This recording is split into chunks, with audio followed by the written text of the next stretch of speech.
네, 국민의힘 황우여 비대위 체제가 오늘 비대위 인선을 마무리하고 본격적인 활동을 시작합니다. 전당대회 시점과 룰을 두고 당권 주자들 간의 신경전이 커지는 가운데 비대위가 과연 어떤 선택을 할지 관심을 모으고 있는데요. 또 한편 더불어민주당 내 국회의장 후보군이 추미애, 우원식 두 당선인 간의 양자 대결로 정리되는 모습입니다. 정치권 소식 두 분과 정리를 해보겠습니다. 오늘은 이종근 시사평론가 그리고 배종호 세한대 교수 나오셨습니다. 두 분 어서 오십시오. 네, 안녕하세요. 네, 오늘 국민의힘 황우여 비대위 체제가 본격적으로 닻을 올렸습니다. 비대위원을 포함해서 주요 당직자까지 이제 발표를 했는데요. 황 위원장 포함해서 비대위원은 이제 7명으로 구성이 됐는데 친윤계가 전면에 배치됐다. 이런 의견들이 나옵니다. 네, 그렇습니다. 일단 비대위원의 인선에 아마 주목을 해야 될 것 같습니다. 비대위원이 4명인데 그 4명 중에 3명이 친윤계다. 그렇기 때문에 전반적으로 친윤이 아니냐 뭐 이렇게 지금 평가를 내리는 것 같습니다. 예. 그런데 친윤이냐 아니냐를 어떤 시점에서 어떤 시각으로 바라보느냐에 따라 약간 좀 다를 것 같아요. 이를테면 친윤이 아닌 그런 그 의원들만 골라서 한다면 혁신 비대위가 돼야 돼요. 이를테면 친윤이 아닌 비윤들이 더 많거나 혹은 비윤의 목소리를 담아서 혁신을 위해서 여러 가지 어떤 목소리를 다 담아내겠다라고 한다면 이 혁신형 비대위에 맞추어서 비윤의 목소리가 더 많이 들어가는 것도 저는 좋은 시각이라고 봅니다만 그러나 일각에서 얘기했듯이 이것이 전당대회를 위한 준비하기 위한 그런 과도기적인 어떤 한시적 비대위라면 지금 여기서 굳이 혁신이냐 아니냐를 따지기 전에 전대에서 최고위원들이 어느 비윤이나 혹은 또 청년 2030 내지는 3040 세대에서 어떻게 나오느냐 거기에 더 초점을 맞춰야 되지 않을까 이런 생각입니다. 그래서 나중에 또 말씀을 하시겠지만 전반적으로는 김용태 당선인이 지금 들어간 것 상당히 높이 또 평가할 만하고 하거든요. 초선에다가 지금까지 윤석열 정부 이후에 집권 여당의 몸을 담고 있지만 집권 여당에 상당히 비판적인 어떤 목소리를 냈던 그런 이 청년 정치인이니까 굳이 따지자면은 뭐 저 개혁신당. 네네. 네. 개혁신당의 이준석 대표 계열이었죠. 자, 이준석 대표 시절에 천하용인에 또 합류도 했었고 그렇게 분류가 됐었죠. 그런데 함께 가지 않고 이 당에 남아서 지금 또 이준석 대표에게 또 개혁신당에게 비판적인 목소리를 또 내고 있습니다. 어찌됐든 김용태 당선인의 포지셔닝을 봤을 때는 이것이 전부 친윤이다라고 하기에는 너무 평가절하가 아닐까 싶습니다. 예, 그러니까 이종근 평론가께서는 이제 관리형이기 때문에 이 정도면 되겠다. 그리고 이제 혁신형일 경우는 좀 다른 문제가 아니냐 이제 그렇게 말씀을 하셨어요. 네, 관리형이 맞는지 혁신형이 맞는지는 논란의 여지가 있지만 비대위임에는 틀림이 없거든요. 이 부분에 대해서는 논란의 여지가 없어요. 그럼 이제 비대위 체제가 왜 들어섰느냐? 4월 10일 총선에서 참패를 했잖아요. 그 참패한 결정적인 이유는 민심을 제대로 반영하지 못했고 민심을 제대로 반영하지 못한 그 책임은 윤석열 대통령에게 있다. 그리고 또 민심을 제대로 반영하지 못한 것은 수직적인 당 용산 대통령식 관계. 그러다 보니까 당이 아무런 견제 역할을 못했다. 그래서 이제 비대위가 들어섰단 말이에요. 그러면 혁신형이냐 관리형이냐를 떠나서 새로 들어선 이번 황우여 비대위 체제는 대통령에게도 직언을 할 수 있는 쓴소리를 할 수 있는 그런 비대위원들로 구성이 돼야 되는 거예요. 그래서 지금 뭐 지역적으로는 운의를 좀 갖췄어요. 영남뿐만이 아니라 뭐 수도권 그리고 충청권 그리고 강원도권. 그런데 문제는 7명 7인 비대위 체제 가운데 김용태 당선인 빼고 6명은 다 친윤으로 지금 구성이 돼 있단 말이에요. 그러면 이 친윤 일색의 비대위가 윤석열 대통령에게 쓴소리를 내는 비대위, 그러니까 상하 관계가 아닌 수평적인 관계, 그리고 건강한 긴장 관계를 낼 수 있는 그런 비대위냐라는 부분에 대해서 강한 의문을 남는 그런 구성이죠. 그렇다면 다시 돌아와서 그러면 비대위를 뭐하러 만들었냐? 비대위 만들지 말고 차라리 빨리 지금 새로 이제 원내대표 뽑았으면 그 원내대표가 전당대회 치르지 이런 문제 제기가 나온다라는 말씀을 좀 드리고 싶습니다. 그래서 안철수 의원도 지역 관련해 가지고 오늘 이야기를 했더라고요. 수도권 탈락한 수도권 의원들이 더 참여를 해야 된다. 그래서 지역 안배를 수도권 반, 지역 반 그렇게 구성을 해야 되는 거 아니냐. 그런 이야기를 했더라고요. 네, 그렇습니다. 그런데 다시 말씀을 드립니다만 비대위가 한 3개월 내지 6개월, 그러니까 비대위의 이 기간이 한 6개월이라도 있다면 저는 그 말씀이 지적이 옳을 예. 것 같아요. 예. 그래서 진짜 개혁을 제대로 하고 이 당이 지금 패배의 원인부터 시작을 해서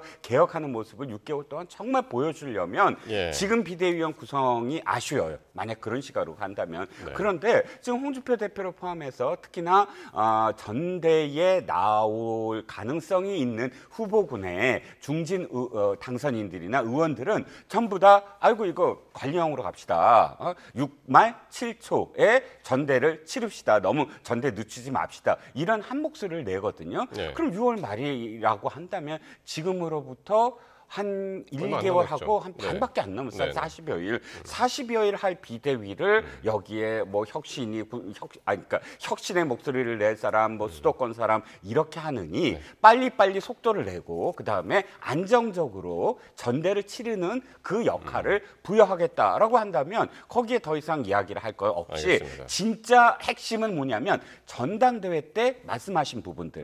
그러니까 진짜 최고위원들이 어떻게 구성되느냐 또는 당대표가 어떻게 예. 구성되느냐. 여기에 만약에 진짜 3040 세대나 20 세대 또는 지역적으로 수도권 당선인들이 많이 들어가고 한다면 그래서 2년 동안을 개혁을 할 수가 있거든요. 네. 그러니까 어디에 시각을 두느냐에 따라서 저는 예. 좀 아쉽더라도 지금 이 정도로 하면 빨리 과도기의 어떤 성격을 빨리 끝낼 수가 있다고 생각합니다. 그러니까 지금 어쨌든 황우여 비대위의 가장 첫 과제는 그런 그 당원 100%인 지금 현 전당대회 룰을 과연 계속 유지할 것이냐, 그것을 변형을 가져올 것이냐, 그 부분이 지금 가장 큰 과제 중에 하나인데요. 그 부분은 어떻게 흘러갈 것으로 보십니까? 말씀하신 대로 지금 황우여 비대위는 관리형 비대위, 과도의 비대위이면서도 동시에 혁신도 해야 되는 굉장히 그런 어려운 비대위이면은 틀림이 없어요. 그렇다면 일단 신속하게 해야 되거든요. 그게 이제 비대위 아니겠습니까? 지금 비상 상황이니까 비대위를 꾸렸는데 지금 예. 황우여 비대위를 보면 오히려 지금 전대 시기를 지금 한두 달 늦춰가지고 네. 8월 달에 하겠다라는 거거든요. 그러니까 이게 네. 벌써 맞지 않아요.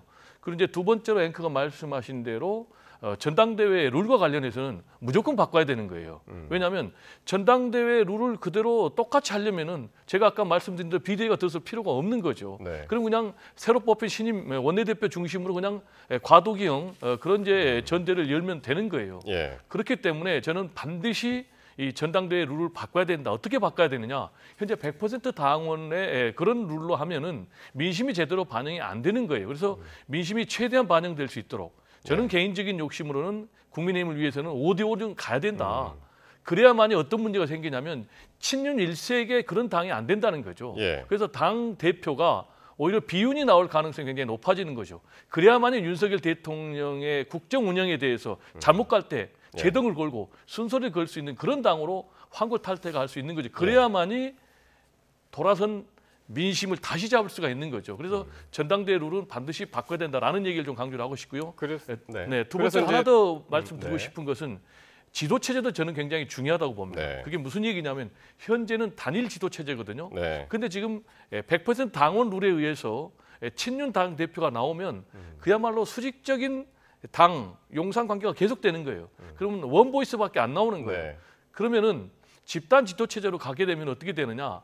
다양한 목소리가 나올 수가 있는 거예요. 네. 설령 당 대표가 그냥 윤석열 대통령과 똑같은 목소리 내도 다른 지도부는 틀린 얘기를 할 수가 그러니까 있는 거예요. 전당대회에 나온 후보들이 제일 득표가 많은 분이 한 분이 이제 대표가 되고 그렇습니다. 나머지 분들이 이제 최고위원이 되는. 그렇죠. 그렇게 되면 이제 굉장히 그 지명도가 높은 분들이 그 자리에 앉아 계시기 때문에 자연스럽게 이제 견제가 될 수 있는 견제가 그런 될수 있다. 지도부 구성이 되는 거죠. 네. 그런 측면에서 저는 지도 체제가 집단 지도 체제로 가야 되고 또 하나는 네. 지금 같은 경우는 보면은 지난번에 당 대표 김기현 대표도 사실상 윤석열 대통령이 낙점을 했잖아요. 그럼 앞으로 뭐 대권 주자도 낙점, 또 당 대표도 낙점. 이거는 저는 예. 국민의힘의 미래를 위해서 좋지 않고 집단 지도 체제로 가게 되면 새로운 지도자를 많이 육성할 수 있는 그런 기회장이 열리거든요. 그런 측면에서 지금 국민의힘에서는 단일 지도체제보다는 집단 지도체제가 필요한 상황이다. 네. 이렇게 저는 생각을 합니다. 그래서 어쨌든 지금 잠재 후보군들, 예를 들면은 나경원, 안철수, 윤상현, 유승민 이 의원들은 거의 대부분 지금 전대 룰을 바꿔야 된다. 민심을 뭐 50%든 30%든 이 비율이 높아져야 된다고 지금 계속 이야기하고 있어서 어떻게 될까요?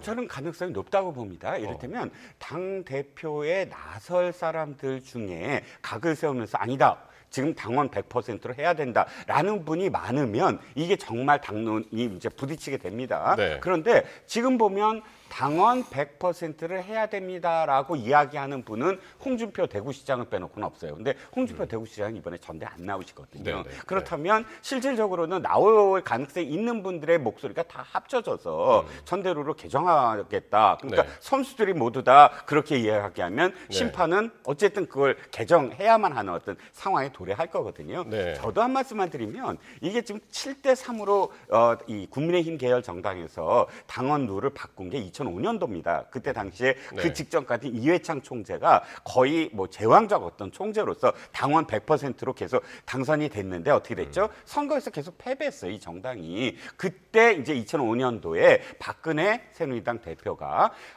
홍준표 혁신 추진위원장을 임명을 해서 두 가지를 바꾸는데 하나가 당원 100%였던 걸 7대 3으로 바꾸고 그다음에 당권 대권 분리를 해요. 그러니까 홍준표 지금 대구시장이 자가당착처럼 느껴지는 게 네네. 당시에 자기가 그걸 7대 3으로 바꾼 네네. 거를 지금까지 사실 그 직전까지 그렇죠. 자랑스러워했거든요. 네네. 우리 당이 그 이후에 승리하는 배경이 됐다. 내가 바꿨다. 근데 지금은 또 말씀을 좀 바꿔서 아이고 당원 100% 해야 됩니다. 내가 바꿨지만 네. 지금은 당원 100%다. 이렇게 말씀을 바꾸는데 네. 어찌됐든 저도 이 당이 좀 변화가 있어야 된다라고 한다면 50%냐 30%냐는 건 나중에 또 공방이 벌어져야 되겠지만 당원은 이번에 아마 바뀔 가능성이 굉장히 높아 보입니다. 네. 좀 전에 이제 두 분 다 말씀하셨습니다만 이제 전당대회 시점도 참 논란인데 일단은 지금 말씀하신 대로 전대 룰을 개정하려면 전대 룰이라는 건 이제 당원을 바꿔야 되는 거고 그거는 이제 나라로 치면은 이제 헌법을 개정하는 거다. 황우여 비대위원장도 이제 그렇게 얘기를 했거든요. 그래서 이걸 고치느라고도 물리적인 시간이 필요한데 과연 6말 7조 그동안 나왔던 이 시기가 과연 가능하냐? 물리적인 시기는 어떻게 보시나요? 저는 뭐 그거는 의제 문제니까요. 네. 지금 뭐 전임 이제 윤재욱 원내대표 같은 경우도 지금 한 달 뭐 이렇게 2달 가까이 늦추는 것에 대해서 반대를 했지 않습니까?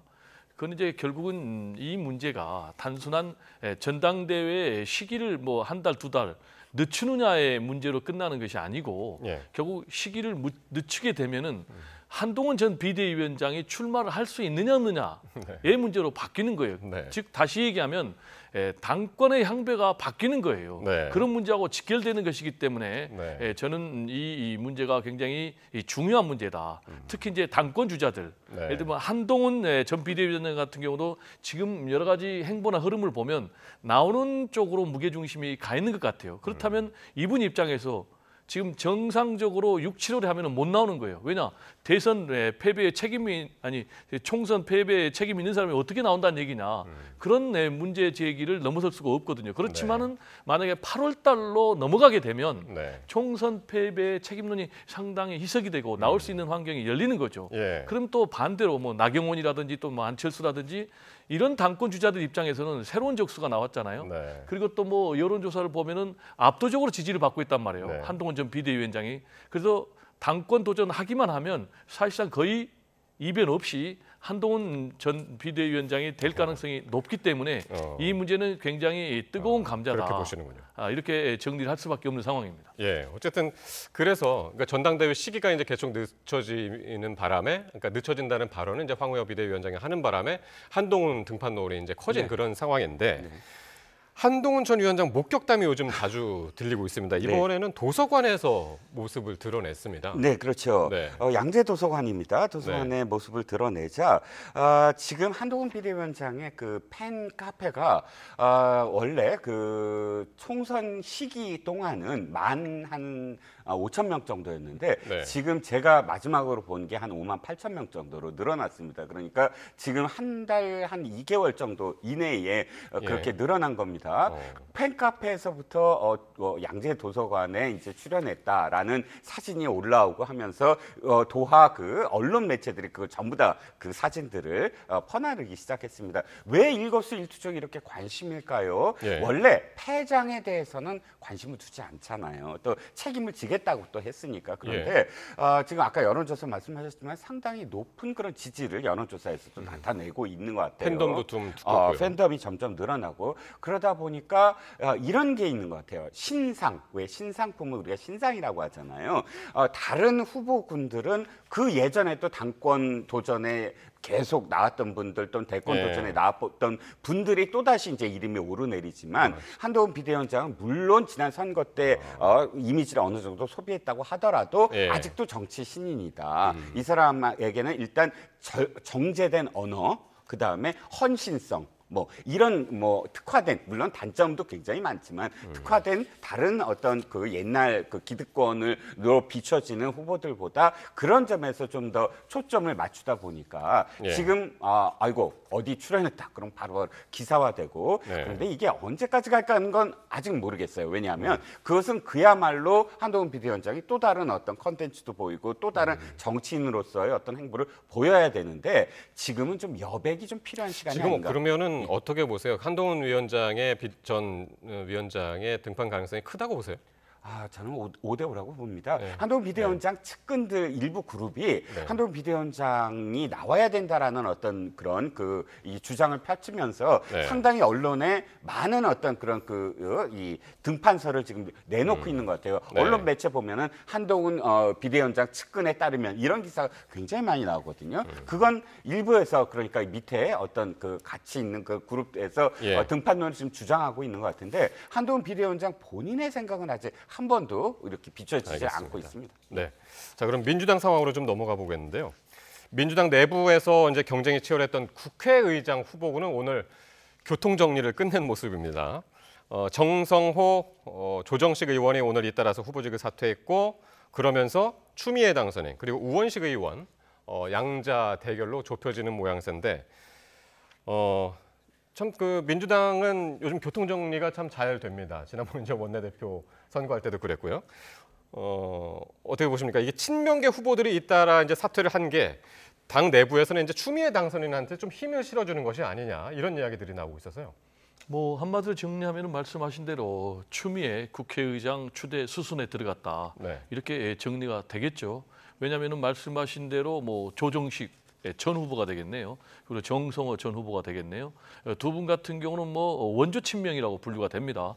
정성호 의원 같은 경우는 뭐 7인회 자장으로 분류가 되고 있고 또 네. 조정식 의원 같은 경우는 사무총장 하면서 총선을 치렀지 않습니까? 그래서 이재명 대표하고는 뭐 뗄래야 뗄 수가 없는 절대적인 신임을 받고 있는 그런 분인데 이 두 분들이 결선 투표가 있음에도 불구하고 예. 결선 투표가 있다는 얘기는 두 사람 중에 한 사람만 결선 투표에 들어가도 당선 가능성이 굉장히 높다라는 걸 의미하거든요. 네. 그럼에도 불구하고 두 사람이 다 사퇴를 했다. 그러게요. 이거는 뭐 누가 봐도 추미애 국회의장 만들기라고 볼 수밖에 없는 그런 상황이란 말이에요. 네. 그럼 이제 왜 추미애 국회의장 그러니까요. 만들기에 두 사람이 나섰느냐? 그러면 네. 애초에 출마를 하지 말지.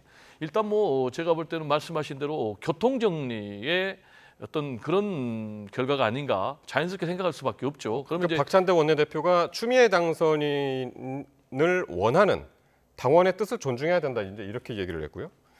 자신에 이어서 국회의장까지 친명 인사가 되면 비판 나오지 않겠냐 이렇게 이야기를 했습니다. 배경 설명을.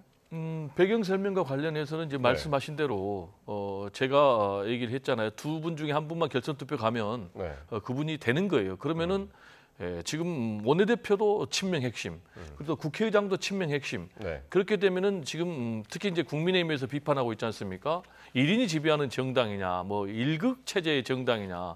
이렇게 얘기를 하고 있는데 이렇게 되면은 지금 이재명 대표 같은 경우 자연스럽게 지금 연임 분위기로 가고 있거든요. 그러면 또 이재명 대표의 당 대표도 추대가 되면 네. 그러면 민주당 같은 경우는 경선이 없는 정당이냐 이런 비난과 네, 공격을 네. 받을 수가 있기 때문에 네. 제가 볼 때는 뭐 두 분이 추미애 네. 국회의장 후보 추대로 나가고 있는 것 아닌가 이렇게 생각이 되고 네. 또 셈법과 관련해서도 조정식 지금 의원 같은 경우는 단일화하면서 최연장자 그리고 최다선 얘기를 내놨거든요.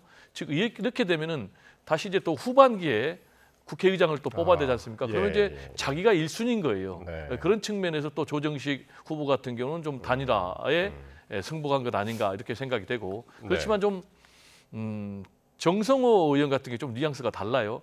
정권 교체를 내놨거든요. 어허. 이 얘기는 아까 말씀하신 그런 맥락, 당의 모양새를 만들기 위해서 네. 자신이 희생하는 그런 면에 대해서 다음에 또 국회의장의 자리를 또 구상하고 있는 그런 선택이 아닌가 생각이 됩니다. 이종근 평론가는 어떻게 보십니까? 일단은 친명, 아까 뭐 친명 좌장까지 이제 전부 사퇴를 하고 추미애 당선인을 추대하는 모습, 뭐 추대할지 안 할지는 아직까지 이제 뭐 확실치는 않습니다만은 그게 왜라고 보세요? 그러니까 추미애 당선인 같은 경우는 이제 중립은 없다 이렇게 해서 계속 이야기를 했고 이런 선명성 문제에 있어서 좀 더 부각이 되는 이유일까요? 자, 첫 번째 정성호 의원이나 혹은 조정식 의원은 가장 최근까지도 끝까지 가겠다라는 의지를 밝혔습니다. 조정식 의원 같은 경우는 자신이 MB 정권 때 그 미디어법 통과와 관련돼서 아주 내가 내 피에는 뜨거운 피가 있다라고 이게 표현을 하면서 네. 당시 단상에 막 셔츠 바람으로 올라갔던 사진을 올려서 굉장히 비판을 받았거든요. 왜냐하면 국회의장은 중립적이고 그 어떤 충돌 없이 의제를 이끌어야 될 사람인데 의장한테 막 이 의사봉을 흔들지 말라고 막 뛰어들었던 그런 장면을 마치 자랑스럽게 내보였다. 그런데 비판에도 불구하고 왜 그렇게 했냐면 강성 지지층에 호소를 하는 모습이었어요. 그런데 네. 정성호 의원 역시 좌장이었고 제가 듣기에는 정성호 의원도 내가 이재명 대표가 나더러 나가라고 했다라는 그런 식의 어떤 말을 사적인 자리에서 많이 이렇게 했던 분이었거든요. 그런데 갑자기 이 두 분이 갑작스럽게 이렇게 사퇴를 한다. 그건 다분히 이재명 대표의 교통정리가 명심 그러니까 이재명 대표의 교통정리가 들어갔다고 생각을 하고요. 이재명 대표가 사실 저는 개인적으로는 추미애 국회의장을 좀 글쎄 적절하지 않게 생각할 수도 있다고 생각을 했어요. 왜냐하면 추미애 지금 의원은 당선인은 상당히 돌출적인 어떤 민주당 입장에서 돌출적인 행동을 보인 적이 많아요. 옛날에 환노위원장 시절에 당시 민주당이 다 반대를 했는데 민주당 들어오지도 못하게 하고 여당인 한나라당 의원들과 노조법, 복수노조법을 통과시켜갖고 그때 엄청 비난을 받았거든요. 그 이후에도 노무현 대통령 탄핵에 앞장섰다든지 뭐 윤석열 대통령을 대통령으로 만들었다든지 이런 좀 뭐랄까 돌발적인 통제 불가능한 관리가 안 되는 그런 의원으로 알려져 있는데 국회의장이 되면 이재명 대 윤석열 대통령이 아니라 추미애 국회의장 대 윤석열 대통령 이런 구도가 될지도 모른다. 이런 우려가 분명히 존재했는데 그럼에도 불구하고 이재명 대표가 추미애 국회의장을 어느 정도 제 추정입니다만 받아들인 어떤 그런 상황이라면 추미애 당선인과 어느 정도는 이야기가 되지 않았을까. 많은 이재명 부분 대표하고. 예를 들어서 추미애 대표 추미애 의원 당선인이 대권 욕심이 없다. 국회의장만 열심히 하겠다라든지 또는 이재명 대표가 지금까지 추진해왔던 뭐 기본소득이라든지 이런 여러 가지 어떤 정책적인 입법안을 충분히 국회의장으로서 다 완수를 하겠다. 이런 어느 정도의 그런 그 메시지가 서로 교환이 되지 않았을까. 그래서 이재명 대표가 나서지 않았다면 알겠습니다. 정성호, 조정식 의원이 이렇게 그만두는 상황이 오지는 않았을 거다. 이런 생각이 듭니다. 네. 이 상황은 이제 16일 날 민주당 이제 총회가 있죠. 그쪽 그날 상황을 한번 보기로 하고요. 이재명 대표의 당대표 연임설 이것도 이제 계속해서 힘을 얻고 있다라는 분석이 나오는데 정청래 최고위원은 SNS에다가 이재명 대표 연임의 대찬성이다라는 이제 그런 글을 올렸고 박찬대 원내대표도 그 연일 찬성 입장을 계속 표명을 하고 있습니다. 가능성이 굉장히 큰 것으로 보입니까? 아까 계속해서 말씀하셨습니다. 저는 이미 기정사실화 돼 있는 거라고 기정사실화. 이렇게 생각을 합니다. 그 이유는 이제 첫 번째로 당내 도전자가 없어요. 도전자가 아무도 없다면 자연스럽게 추대가 될 수밖에 없는 거죠. 그리고 또 두 번째로는 이재명 대표의 반응도 여기에 대해서 일절 침묵을 유지하고 있지 않습니까? 즉 그 얘기는 부정하지 않겠다라는 얘기가 된단 말이에요. 그리고 세 번째로는 이재명 대표 입장에서 연임할 필요성이 있는가? 라는 것이 굉장히 중요한데 제가 볼 때는 연임할 필요성이 있다 이렇게 봅니다. 그 이유는 이재명 대표의 지금 이제 앞으로 남은 정치적인 목표는 대통령이 되는 것 아니겠습니까? 그러면은 대권 플랜과 관련해서 당 대표에 연임하는 게 플러스냐 마이너스냐라는 부분을 따져볼 때 제가 볼 때는 연임하는 게 더 플러스다 이렇게 판단했을 것 같아요. 그 이유는 지금 앞으로 대통령 선거가 3년이나 남았거든요. 그러면 이번에 연임을 하지 않는다면은 3년 동안 그러면 어떤 자리를 차지할 것인가? 어떻게 그러면 국민들과 지지자들과 또 접촉할 수 있겠는가라는 그런 문제 제기가 나오거든요. 그리고 두 번째로는 지금 윤석열 대통령의 지지율이 20% 초반으로 추락하고 또 총선에서 참패하면서 이재명 대표의 지금 전국에서 위상이 엄청 높아졌거든요. 그래서 지금 본인 같은 경우는 차라리 당 대표를 연임하고 나아가는 것이 대권 플랜에 훨씬 더 플러스다 이렇게 판단했을 것 같고, 그리고 마지막으로는 본인이 일단 연임을 추대를 받으면 언제든지 그만둘 수가 있는 거예요. 그래서 완전히 이미지를 또 반전시킬 수 있는 카드를 본인이 쥐고 있다. 다만 리스크라고 할 수 있는 부분은 어떻게 부정적인 이미지를 상쇄시킬 수 있는가라는 문제 하나, 그리고 또 당 대표를 연임해서 계속해서 전국의 주도권을 끌어나가면서 동시에 결과물을 낼 수 있는 이런 것들이 앞으로 남은 또 숙제가 아닌가 생각이 됩니다. 연임을 하면은 대표 임기가 어떻게 되는 거죠? 대표 임기 2년이고요. 2년이고. 그 지금 민주당 이 당원 당규는 대선 1년 전에만 그만두면 됩니다. 당권 대권 분리에 대한 어떤 법이니까 대권에 나갈 사람은 대권에 1년 전이니까 시기적으로는 지금 해도 크게 문제는 없습니다. 다만 저도 이제 한 말씀 드리면 두 가지 점이 있을 것 같아요. 하나는 문재인의 길을 걸을 거냐 아니면 이낙연의 길을 걸을 거냐 이 얘기입니다. 문재인 당대표 시절에 문재인 대표가 바로 연임을 할 수 있었는데도 불구하고 자신은 나서지 않고 대선 후보로 직행하는 길을 걷고 추미애 당대표한테 맡겼어요. 그때 어쨌든 대선에 성공을 합니다. 근데 이낙연 대표도 같은 상황이었는데 이낙연 대표는 고를 합니다. 그래서 총선에서 이기고 그다음에 그러니까 대표를 쥐고 그다음에 대선에 나갑니다. 그럼 두 사람이 상반된 길이잖아요. 어떻게 됐을까요? 이낙연 대표는 실패하고 문재인 대표는 성공했거든요. 그러니까 이 당권에서 아까 또다시 연임하지 않고 연임한 사람은 떨어지고 연임하지 않은 사람은 붙었습니다. 이유는 이미지의 소비라는 측면이거든요. 그러니까 지금 이재명 대표도 너무 오랫동안 사실 계속 자신의 어떤 이미지를 보이고 뭐 그때 대선 후보 시절부터 지금까지 얘기하면 상당히 오랜 기간 동안인데 앞으로 2년 동안 또다시 전면에 계속 나서는 거예요. 그랬을 때 과연 중도층이 생각했을 때 아유 이제 지겹다라는 생각을 갖지 않겠느냐라는 점 하나 하고, 두 번째는 이 당이 도대체 다른 당, 그러니까 국민의힘에는 여러 가지 목소리를 좀 내세요. 집단 지도체제도 하세요. 다양한 목소리가 나와야 되잖아요. 라고 요구하면서 자신들은 다양한 목소리가 전혀 없이 한 사람의 목소리만 존재하는 그런 당으로 비춰진다는 거죠. 이번에 연임을 하면. 그래서 아마도 저는 장단점이 있으리라고 봅니다. 제가 짧게 좀 바로잡아야 될 부분이 있어서요. 지금 이제 이낙연 모델하고는 일단 비교가 틀리다. 그게 뭐냐면 이낙연 전 대표 같은 경우는 대표해가지고 실패를 했단 말이에요. 그래서 결국 이제 본인이 아무런 얻은 것이 없이 마이너스 대표 역할로 끝났는데, 지금 이재명 대표 같은 경우는 이번에 당 대표를 해가지고 결국 이제 총선에서 압승하고 성공을 했기 때문에 이게 이제 모델 자체가 비교할 수 있는 그런 모델 아니고, 그리고 이낙연 이낙연 전 대표가 당 대표를 성공적으로 해가지고 연임을 도전한 그런 적이 없기 때문에 일단 비교 자체가 안 된다라는 말씀 좀 드립니다. 이낙연 대표도 21대 총선에서 180석 대승을 이끌었거든요. 그 결과를 놓고 대선의 대표를 또 다시 했습니다. 이재명 대표 연임 문제는 앞으로 이제 8월까지니까 한 석 달 정도 더 남았으니까요. 두 분하고 이제 더 말씀 나눌 기회가 많이 있을 것 같고, 마지막으로 이제 질문 하나씩만 드릴게요. 이번 주 이제 주요 정치 일정 중에 하나가 과연 최상병 특검법에 대해서 대통령이 어떤 판단을 할 것이냐, 받아들일 것이냐 아니면 거부할 것이냐, 두 분 한번 전망을 한 번씩 듣고 마무리하죠. 뭐 그거는 이미 다 대통령께서 기자회견 통해서 거부하겠다라는 입장을 밝힌 것 아니겠습니까?